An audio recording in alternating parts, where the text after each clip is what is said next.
नमो नमः मित्राणि कथम सन्ति सर्वे अहमस्मि देवाशीषः।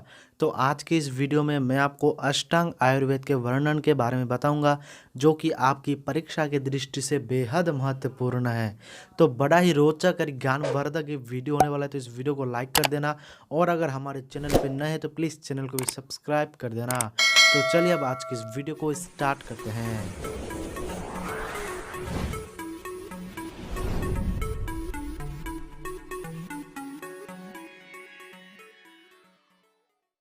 आयुर्वेद शब्द आयु और वेद इन दोनों शब्दों के संयोग से बना है। इसकी निरुक्ति से इसका अर्थ होता है आयुषो वेदः, अर्थात जो आयु का वेद है। प्राचीन आयुर्वेद आचार्यों ने आयुर्वेद को निम्न प्रकार से परिभाषित किया है कि हिताहितं सुखं दुःखं आयुः तस्य हिताहितं मानं च तच्च यत्रोक्तमायुर्वेदः स उच्यते। अर्थात जिसमें हित, पथ्य, अपथ्य, अहित, इस आयु का मान, प्रमाण और अप्रमाण और आयु का स्वरूप बताया गया है, उसे आयुर्वेद शास्त्र कहा जाता है। इंद्रिय सत्तात्म संयोगो धारी जीवितम नित्यगश्चानुबंधश्च पर्यायैरायुरुच्यते। अर्थात शरीर, इंद्रिय, मन और आत्मा के संयोग को आयु कहा जाता है। सुश्रुत संहिता में कहा गया है कि मनुष्य जिस शास्त्र द्वारा आयु के विषय में ज्ञान प्राप्त करता है, अतः इसका नाम आयुर्वेद है। इसलिए कहा भी गया है कि आयुरस्मिन् विद्यते अनेन वा आयुर्विन्दति इति आयुर्वेदः। अर्थात जिस शास्त्र के द्वारा आयु के विषय में ज्ञान प्राप्त किया जाता है उसे आयुर्वेद कहा जाता है। अतः आयुर्वेद के 8 अंग अष्टांग आयुर्वेद का वर्णन निम्न है कि सभी प्राणियों की सर्वप्रथम कामना सुखमय और दीर्घ जीवन की प्राप्ति होती है।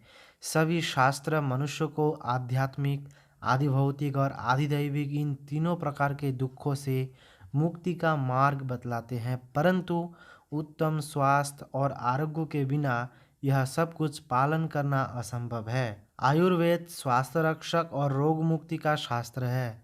यह सुखमय दीर्घ जीवन प्रदाता शास्त्र है।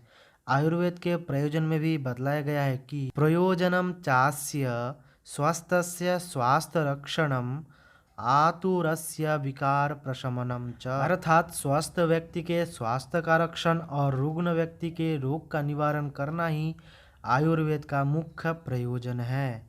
जीवन रूपी वृक्ष जब पूर्णतः स्वस्थ और रोग मुक्त होता है, तभी उनमें उत्तम फूल और फल लगते हैं। अतः यह आवश्यक है कि जीवन को आरोग्यमय, दीर्घायु संपन्न तथा शारीरिक और मानसिक कष्टों से मुक्त रखा जाए। आरोग्यमय दीर्घायु संपन्न जीवन की प्राप्ति के लिए आयुर्वेद को ब्रह्मा ने 8 अंगों में विभक्त किया है, जो कि इस प्रकार है। तो अष्टांग आयुर्वेद में पहला है शल्य तंत्र, दूसरा शालाक्य तंत्र, तीसरा काय चिकित्सा, भूत विद्या तंत्र, कौमार वित्त तंत्र, अगध तंत्र, रसायन तंत्र और सबसे अंतिम में है वाजीकरण तंत्र। तो आइए अब हम अष्टांग आयुर्वेद के बारे में जानते हैं। तो सर्वप्रथम पहला है शल्य तंत्र। विविध प्रकार के शल्य को निकालने की विधि एवं अग्नि, क्षार, यंत्र, शास्त्र आदि के प्रयोग से संपादित चिकित्सा को शल्य चिकित्सा कहते हैं।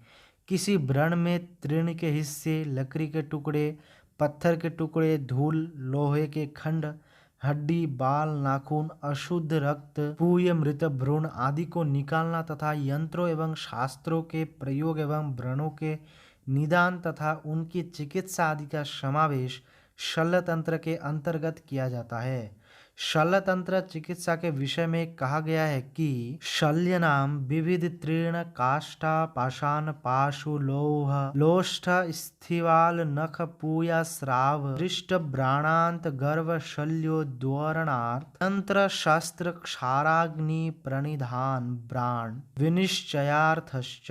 तो आइए अब हम शल्य तंत्र के महत्व के बारे में जानते हैं। आयुर्वेद के अष्टांगों में इसकी प्रधानता के साथ साथ यह प्रथम स्थान पर गिना जाता है।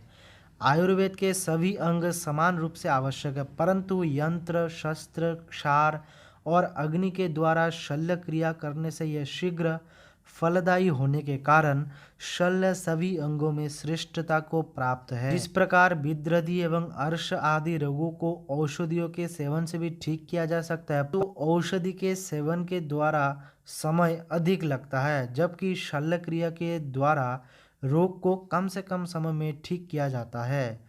सुश्रुत संहिता के टीकाकार डलहन कहते हैं कि प्रवृद्धम मलदोषजं वा शरीरिणां स्थावर जंगमानां यत किंच दावाधकरम शरीरे तत्सर्वमेव प्रवदन्ति शल्यम।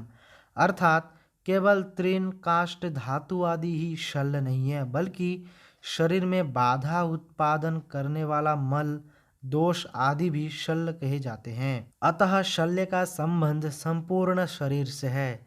प्राचीन काल से आधुनिक काल तक शल्य आयुर्वेद के अंगों की तुलना में अधिक लोकप्रिय और प्रतिष्ठित है। आधुनिक सर्जरी भी शल्य का ही रूप है। तो आइए अब हम बात करते हैं कि शल्य तंत्र का वैदिक वाङ्मय में स्थान क्या है। तो ऋग्वेद में शल्य के अनेक उदाहरण द्रष्टव्य है। उस समय के देव वैद्य अश्विनी कुमारों के चमत्कारिक कार्यों से तत्कालीन शल्य तंत्र का विकसित स्थिति पता चलता है।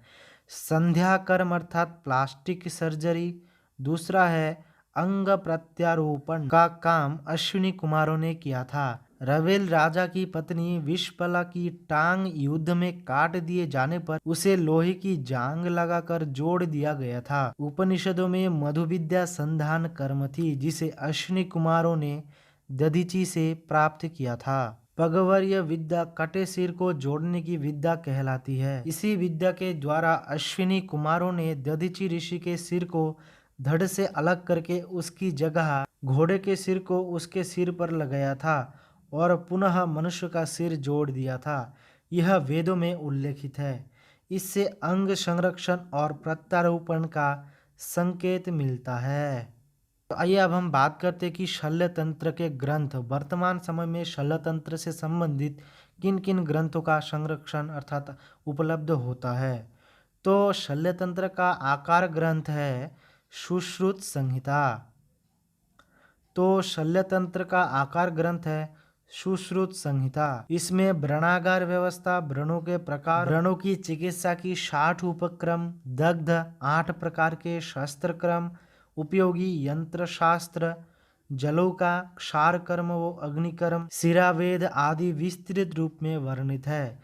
अर्श, अश्मरी और भगंदर आदि में शस्त्र प्रणिधान का वर्णन है। कान, नाक और ओष्ठ के कटने पर उसके संधान की विधि की भी विस्तृत रूप से बताया गया है।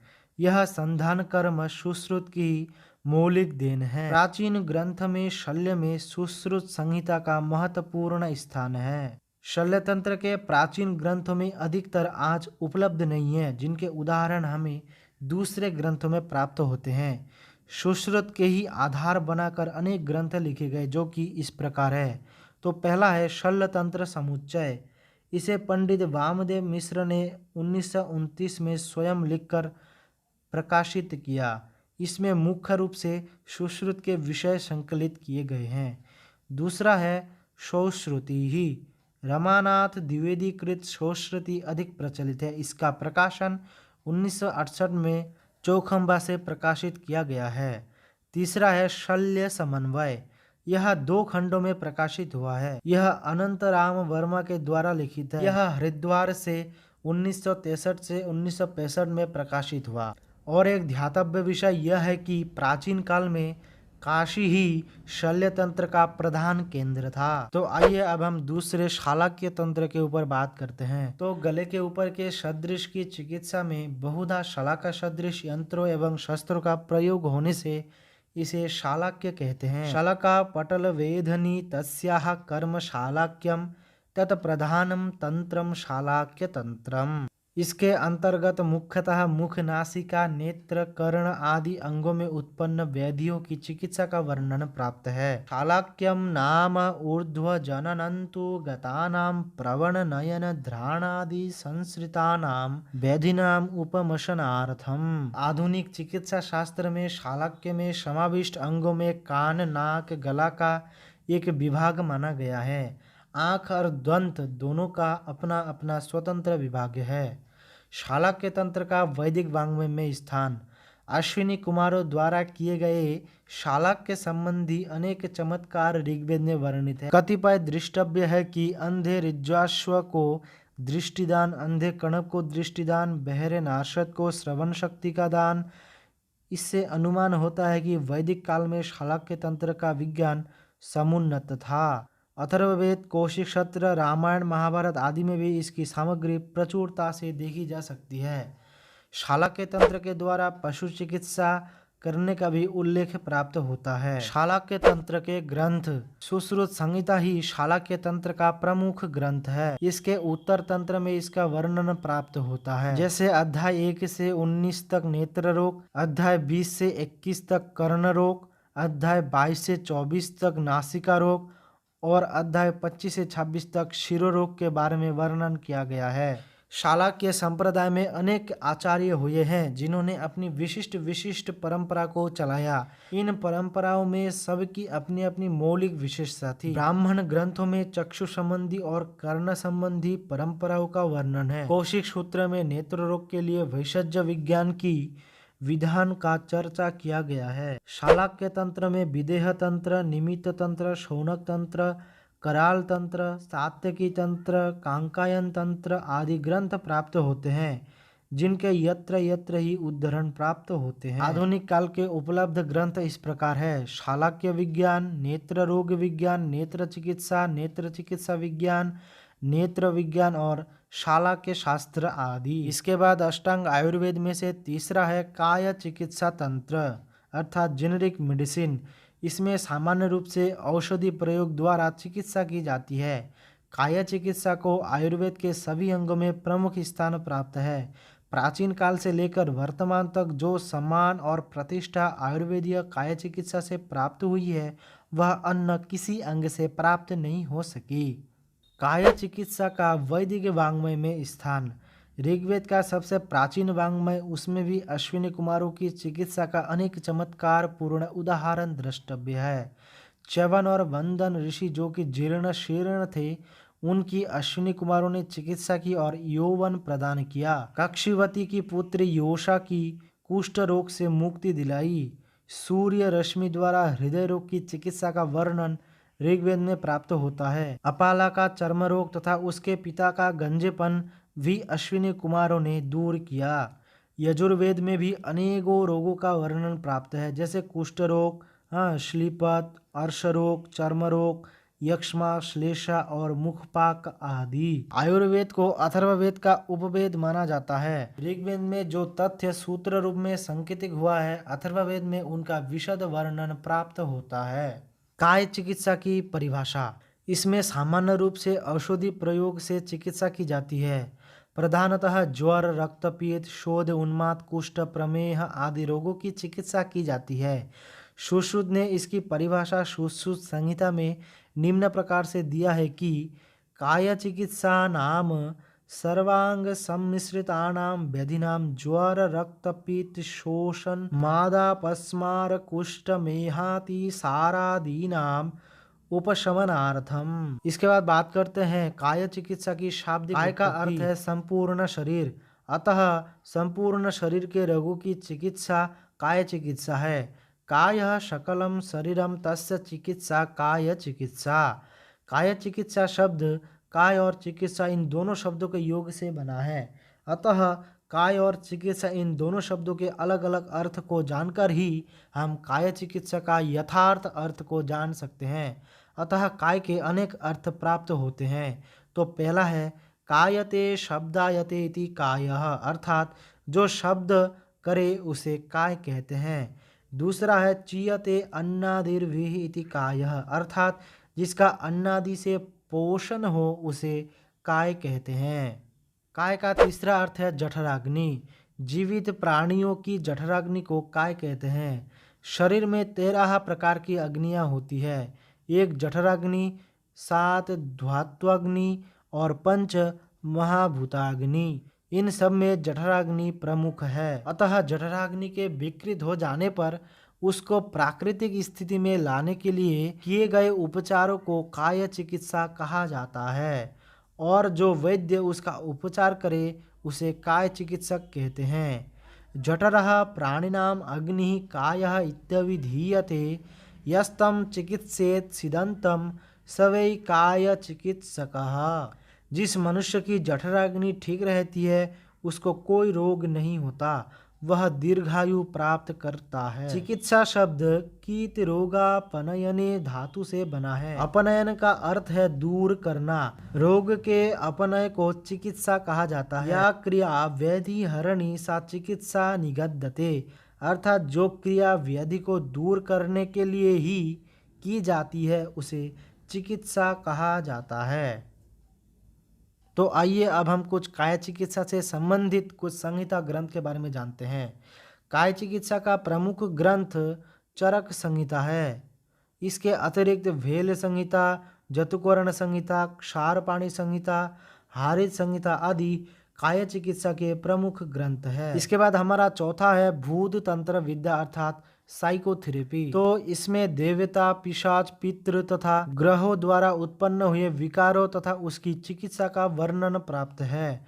रोगों को दूर करने के लिए बलि कर्म, उपहार कर्म, पूजा कर्म के द्वारा रोग शांति की चिकित्सा भूत विद्या या भूत तंत्र विद्या कहलाती है। भूत विद्यानाम देवासुर गंधर्व यक्ष रक्षाः पितृपिशाच नाग ग्रह रूप सृष्ट चेतसाम शांति कर्म बलिहरणा ग्रहोपशमनार्थम। आचार्य सुश्रुत के अनुसार भूतोन्माद, अमानुष, उपसर्ग तथा बाल ग्रहों का आयुर्वेद में विशद वर्णन। यह सभी रोग तथा मानस रोग आदि भूत विद्या के अंतर्गत है। उन्मादः प्रतिषेधश्च तथा पस्मारिको गदाः अमानुषनिषेधश्च भूत विद्या निरुच्यते।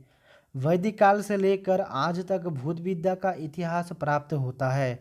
अधिकांशतः ग्रामीण एवं वनचर लोग भूत प्रेत के आक्रमण से त्रस्त देखे जा सकते हैं। पुरोहित, ओझा, शोक द्वारा उनकी चिकित्सा की जाती है और वे स्वस्थ होते हैं। भूत विद्या की विशेषता, यह एक रहस्यात्मक विद्या है। संपूर्ण विश्व में इसकी सत्यता के उदाहरण देखे जा सकते हैं। आयुर्वेद सभी प्रकार के ज्ञान का भंडार है। वैसे तो सभी रोगों का मूल कारण वात, पित्त और कफ होते हैं, परंतु भूत विद्या संबंधी रोगों का प्रमुख कारण अदृष्ट होते हैं। आयुर्वेद के आचार्यों ने भूत विद्या को मानस विकार माना है। आयुर्वेद में भूत विद्या में जहाँ देवता, पिशाच, राक्षस, यक्ष आदि से आक्रांत व्यक्ति का मुक्त करने के लिए होमादि का और शांति कर्म करने का नियम है, वही मन को स्थिर, शांत, निर्भय और निर्विकार बनाने के लिए ज्ञान, धैर्य, स्मृति, समाधि, पवित्रता, संतोष और ईश्वर की आराधना बताई गई है। भूत विद्या का प्रधान विषय है मन की स्थिति का पूर्ण अध्ययन करके मन के विकारों को दूर करना, मन के आतंक को हटाना होता है। भूत विद्या संबंधित ग्रंथ, भूत विद्या का कुछ ग्रंथों में संकेत प्राप्त होता है, जैसे चरक संहिता, सुश्रुत संहिता, अष्टांग हृदय, मानव निदान, मानस रोग विज्ञान इत्यादि। इसके बाद हमारा आयुर्वेद के पंचम अंग है कौमार भृत्य। इसको बाल चिकित्सा भी कहते हैं। इसका अर्थ है बालकों का भरण पोषण और उनके रोगों की चिकित्सा। काश्यप संहिता में आयुर्वेद के 8 अंगों में इसे श्रेष्ठ माना गया है। वस्तुतः शिशु ही संपूर्ण विश्व की आधार है, अतः उसका महत्व उचित ही है। इसमें बच्चों, स्त्रियों, विशेषतः गर्भिणी स्त्रियों के और स्त्री रोग के साथ गर्भ विज्ञान का भी वर्णन इस अंग में प्राप्त होता है। इसलिए कहा भी गया है कि कौमार भृत्यम नाम कुमार भरण धात्री क्षीर दोष संशोधनार्थम दुष्टः तन्य ग्रह समुत्थानाम च व्याधिनाम उपशमनार्थम। बालक आयु के अनुसार 3 प्रकार के होते हैं। पहला है क्षीरप, दूध पीने वाले। दूसरा है क्षीरान्नाद अर्थात दूध और अन्न खाने वाले। तीसरा है अन्नाद अर्थात केवल अन्न पर निर्भर रहने वाले। बालक के जन्म लेते ही विभिन्न प्रकार के संस्कारों का विधान है। उनकी रक्षा के लिए विशेष ध्यान रखा जाता है। चरक संहिता में गर्भिणी स्त्री के साथ शिशु के पश्चात उत्पन्न विकारों के बारे में विस्तृत विवेचन है। बालक के जन्म के बाद और जन्म काल में क्या क्या करना चाहिए, रोगों से बालक की रक्षा करने के लिए वर्णन किया गया है। इसके बाद है कौमार वृत्त तंत्र के ग्रंथ। काश्यप संहिता कौमार वृत्त तंत्र का प्रमुख ग्रंथ है। इसमें ऐसे विषय भी प्राप्त होते हैं जो अन्य संहिताओं में नहीं प्राप्त होते हैं। इसका वर्ण विषय संक्षेप में इस प्रकार किया जा सकता है। पहला है दंत जन्म अध्याय, इसमें दांतों के बारे में वर्णन है। दूसरा है स्वेद अध्याय अर्थात स्वेदन के विषय में। तीसरा है लक्षण अध्याय अर्थात सामुद्रिक लक्षणों के बारे में। चौथा है वेदना अध्याय अर्थात वाणी के विषय में। तीसरा है रेवती कल्पाध्याय अर्थात जात हरिणी ग्रह का वर्णन। इसके बाद चौथा है अगध तंत्र। अगध तंत्र में विभिन्न स्थावर जंगम और कृत्रिम विषयों एवं उनके लक्षणों तथा चिकित्सा का वर्णन है। अगध तंत्र नाम सर्प कीट लूत मूषिकादि दष्ट विषभ्यम जनार्थम विविध विषय संयोग उपशमनार्थम च अर्थात सर्प कीट लूता आदि से डसे हुए विभिन्न प्रकार के स्वाभाविक कृत्रिम और संयोग विष से ग्रस्त मानवों की चिकित्सा करने वाला अंग अगध तंत्र या विष तंत्र कहते हैं। अथर्ववेद में मंत्र चिकित्सा द्वारा नस नाड़ियों में पहुंचे हुए विष को दूर करने का वर्णन प्राप्त है। इसमें विषनाशक औषधियों का वर्णन भी प्राप्त होता है। सुश्रुत संहिता में हत्या के लिए विषकन्या का प्रयोग भी मिलता है। ऐसा प्रतीत होता है कि कन्या के अधरों स्तनों आदि पर विष का लेप कर देते थे और शत्रु के पास भेजा दिया जाता था। अष्टांग हृदय का कथन है कि विष 3 प्रकार के होते हैं। फल फूल आदि कंदों में होने वाला विष स्थावर विष होता है। दूसरा कालकूट या हलाहल आदि, और तीसरा सर्प बिच्छू मकड़ी आदि के दाढ़ों में रहने वाला विष जंगम विष है। अगध तंत्र से संबंधित ग्रंथ काश्यप संहिता, चरक संहिता, सुश्रुत संहिता, अगध तंत्र, विष चिकित्सा, विष विज्ञान और व्यवहार आयुर्वेद आदि में इसका वर्णन प्राप्त होता है। इसके बाद सप्तांग आयुर्वेद है रसायन तंत्र। रसायन रस और अयन इन दोनों शब्दों के योग से बना है, जिसका अर्थ होता है रस रक्त आदि धातुओं से पोषण के साधन। इसे रसायन या जरा चिकित्सा भी कहा जाता है। चिरकाल तक वृद्धावस्था में लक्षणों से बचते हुए उत्तम स्वास्थ्य, बल, पौरुष, दीर्घायु एवं वृद्धावस्था के कारण उत्पन्न हुए विकारों को दूर करने का उपाय इस तंत्र में वर्णित है। रसायन तंत्रम नाम वयः स्थापनम आयु मेधा वलकरम रोगापहरणम समर्थम च। अष्टांग हृदय में रसायन और इसके गुण इस प्रकार बताए गए हैं। रसायन के सेवन से मनुष्य दीर्घायु, स्मृति, मेधा, आरोग्य, यौवन, प्रभा, स्वर की निर्मलता, शरीर इंद्रियों में बल, वीर्य की अधिकता और कांति प्राप्ति होती है, जिससे श्रेष्ठ रक्त रस आदि धातुओं की प्राप्ति होती है, वह रसायन होता है। इसके प्रयोग करने से क्षमता या रोग प्रतिरोध का बढ़ती है। रसायन के द्वारा च्यवन ऋषि पुनः यौवस्था को प्राप्त किया था। अस्य प्रयोगा यवन समृद्धो अभूत पुनर्युवाः। इसीलिए कहा गया है कि जो वृद्धावस्था को दूर कर युवावस्था लाए और रोगों को दूर करे वह रसायन है। यज्ञराभ्याधि विध्वंसी भेषजम तद रसायनम। रसायन के लक्षण के अनुसार आधुनिक दृष्टि से 3 पक्षों का समावेश होता है। रक्त आदि धातुगत परिवर्तन जो कि धातु वृत्ति जनक है। दूसरा है व्याधि क्षमत्वगत परिवर्तन अर्थात व्याधि निवारक। तीसरा है अंतःस्राव हार्मोनगत परिवर्तन जो कि शक्तिदायक होता है। आइए अब हम कुछ रसायन तंत्र से संबंधित ग्रंथों के बारे में जानते हैं। सभी संहिताओं में रसायन का प्रकरण मिलता है। ऋग्वेद में जो सोमरस का वर्णन है वही आगे चलकर रसायन का प्रतीक बन गया। अथर्ववेद में सूर्य किरणों को आयुधता और रसायन को औषधि कहा गया है।